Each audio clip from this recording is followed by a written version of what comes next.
Pero unang-una po ang bilis na pagbabalentong. Sa ICC, sa 7 buwan, nakabalentong siya 2 beses. Walang jurisdiction, pag-aaralan ng ICC, sinabi ni Remulla, huhulihin pag pumasok, tapos papapasukin at magko-cooperate, tapos ngayon, hindi na naman magko-cooperate. So sa 8 buwan, 3 beses bumalentong. Nakakahelo.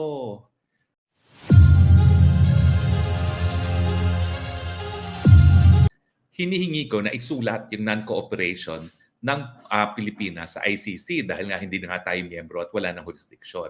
Pumalag po si Solicitor General Maynard Guevara dahil ang sabi niya, sapat na raw yung sinabi ni Presidente na paulit-ulit. With all due respects, ang problema po kasi, bumabalentong sa mga importanteng issues si PBBM. Kaya kung kayo naman ay nasa panig ng Duterte o mga Duterte mismo, talagang parang hindi importante ang salita. Kinakailangan talaga nakasulat. O, tingnan natin Sa issue ng ICC alone, ano ba ang sinabi ng Presidente? 8 months ago, nandun ako sa palasyo. Ang sabi niya talaga, hindi tayo makikipag-cooperate kasi hindi na tayo miyembro ng ICC at wala ng jurisdiction ng ICC. At kapag tayo ay nakipag-cooperate, yan ay lalabag sa ating soberenya, lalabag sa ating jurisdiction. Nabasa niyo po yan sa mga dyaryo. Ito po yung mga sinabi niya. Pero, ilang months after, siguro mga 7 buwan after, ang sabi na niya, pag-aaralan daw ang pagbabalik sa ICC. Tingnan natin kung mapapakita natin yung mga headline sa dyaryo ng mga artikulong ito. Ayan, yung PBBM maintains ICC has no jurisdiction. Nasa palasyo po ako niyan. Tapos, sinang-ayunan ni Justice Secretary Remulla. Sabi pa nga niya, hindi namin papapasukin ng mga ICC probers sa Pilipinas. Sabi pa nga niya, aarestuhin niya. Pero 7 months later, anong sinabi ni PBBM? Rejoining the ICC is now under study. Mas malala naman ang sinabi ni Justice Secretary Remulla from hindi papapasukin to papaarestuhin. Ayan. Sabi niya, una, ICC cooperation needs serious study. At matapos yun, dineklara niya, ito'y kailan lamang? Ito ay, ano bang date nito? January 31, Remulla, ICC probers can enter Philippines but must follow legal procedures. O diba, salungat na sulangat? Nagtataka pa kayo, bakit dapat isulat? Balento nga po ang problema. Mantakin ninyo, wala pang 2 taon sa opisina yan In fact, yung balentong nila is over a span of 8 months lang po. So ngayon, hindi pa rin importanteng isulat? I don't think so. Mukhang importante yan. Pero hindi lang po siya sa ICC, bumabalentong. Sa charter change, bumalentong din siya. O ito, February 13, 2023, anong sabi niya? Charter change not a priority. Ang sabi niya, hindi ko kinakailangan baguhin ang economic provisions sa saligang batas para tayo umunlad. At totoo naman po, tayo ngayon sa 2023, ang pangalawang pinakamabilis na maunlad na bansa sa Asia. Susunod lang tayo sa India. Pero nung makalawa lang, anong sinabi niya? PH Constitution remains dynamic, flexible, at kinakailangan baguhin ang economic provisions. Yan po yung kanyang talumpati sa Philippine Constitutional Association. Bilangin nyo 1 taon exactly, nagbago rin ang kanyang posisyon sa charter change. Hindi ko alam kung yan ay dahil kay Mr. Speaker Martin Romualdez o talagang paninindigan niya yan. Pero ang sinabi ni Super Ate Amy Marcos, sa mulat mula raw, suportado niya talaga ang charter change. At sa mulat mula raw, ito isang ayon po ni Super Ate Amy sa mulat mula daw, hindi lang economic provisions, pati daw yung mga term limits tatanggalin. At yung term extension daw, nung kanilang mga extension of office, sinang-ayunan din niya with Speaker Martin Romualdez. Siyempre, 2 issue na yan. Napatunayan ko ng bumabalentong ang ating PBBM. Marami pa po yan. Tignan ninyo ang usaping China. Nung siya po ay nahalal, Hunyo, anong sabi niya? China is Philippines' strongest partner. Di ba? Ngayon, ilang buwan lang ang nakalipas. Ito po ay Pebrero 2023. PBBM hailed for stance versus China. Sabi ni PBBM, hindi patitinag sa Chinese bullying sa West Philippine Sea.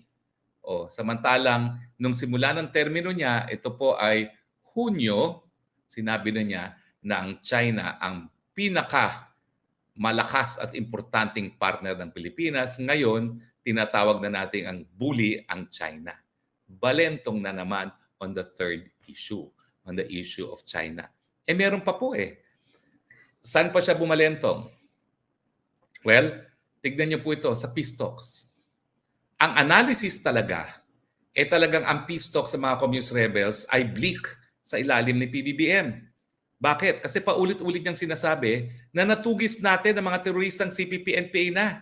So kung natugis mo na yan, bakit ka makipag-usapang kapayapaan pa?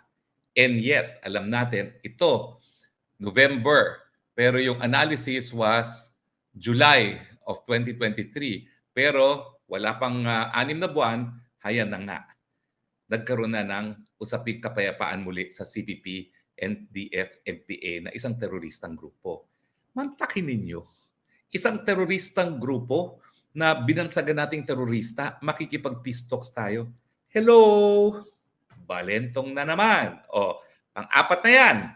Ano, saan pa siya bumalentong? Ito nga, sa kanyang mga appointments. Di ba? Well, ito rin yung sinabi ni Claire Carlos na talagang tanging si PBBM lang ang makakapagsabi kung matutuloy ang peace talks. No? At tinuloy nga niya. Bagamat ang mga declaration niya, dahil panalo na tayo, talo na si CPP-NPA, hindi na talaga magpapatuloy yan. Pero importante rin na early on, yung kanyang kasama sa kampanya na si Vic Rodriguez, tinalaga niyang executive secretary, abay 2 buwan pa lang, tinanggal na. Hindi naman yan pagbalentong, pero kung i-appoint mo isang tao na pinakamalapit na posisyon sa iyo bilang presidente as executive secretary, katakataka naman na 2 buwan pa lang nakakalipas, goodbye. Ganyan din ang naging kapalaran ni Claire Carlos. Totoo, hindi naman talaga sila malapit, no? At hindi talaga matindi pagkakakilala nila. Pero siyempre, sumikat si Claire Carlos dahil doon sa debate ng SMNI. At doon naman sa debate ng SMNI, yung tanging kaisa-isahang debate na sinalihan ni PBBM, doon siya sumikat. Dahil tinanong siya ng mga mahihirap na tanong ni Claire Carlos at nasagot naman ni PBBM.